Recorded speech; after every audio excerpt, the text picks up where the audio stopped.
Encore une. Ah, pardon, Régis. Désolé. On n'est pas très nombreux, Président, mais au moins on aura tous eu un peu la parole. Bon, moi, je suis élu d'un département, la Loire, qui a connu à la fois des crises et des reconversions industrielles, le mine, le charbon, le textile, l'armement terrestre, etc., mais qui a toujours su rebondir parce qu'on dispose d'un tissu de PME extrêmement innovant, ouvert sur l'extérieur, sur l'international, souvent de sous-traitance d'ailleurs, dans des domaines comme l'automobile. Donc, bien évidemment, moi j'ai un département, il y a encore près de 30% d'emplois industriels dans le département. C'est-à-dire 2 fois plus que la moyenne nationale. Donc bien évidemment, il faut qu'on ait une politique industrielle nationale forte, mais aussi une politique industrielle européenne en soutien de cette volonté industrielle. J'avais 3 questions rapides au rapporteur.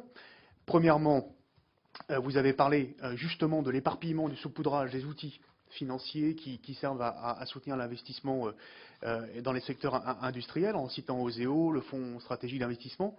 Est-ce que vous avez imaginé créer, sinon à l'échelon national, mais aussi au niveau européen, une forme de banque publique d'investissement qui pourrait venir un petit peu en soutien au développement de ce secteur industriel? Deuxièmement, vous avez évoqué les champions et les grands groupes industriels au niveau européen. Bon, il y a en Allemagne un modèle aussi d'entreprise qu'on appelle les entreprises de taille intermédiaire, entre 200 et 500 salariés, qui est extrêmement performant.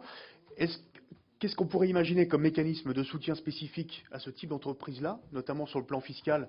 Bon, notamment, il y a cette réflexion de dire les entreprises qui réinvestissent dans leur capacité de production ou qui investissent dans la recherche et développement, comment on peut les favoriser? Alors peut-être pas avec des mécanismes fiscaux, parce qu'au niveau européen, ça va être compliqué, mais avec des mécanismes de soutien particuliers.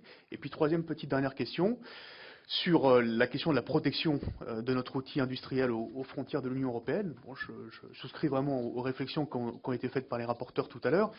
Est-ce que vous avez imaginé un système d'écluses tarifaires sur notamment les biens industriels qui viendraient d'autres pays hors Union européenne et qui ne satisfont pas aux critères et aux normes environnementales ou sociales? Il va. Tu veux dire un mot? Vas-y. Déjà un mot, puis je te laisserai le soin de... Tu as raison, on a la parole tout de suite. Oui, parce qu'enfin... Non, mais déjà un mot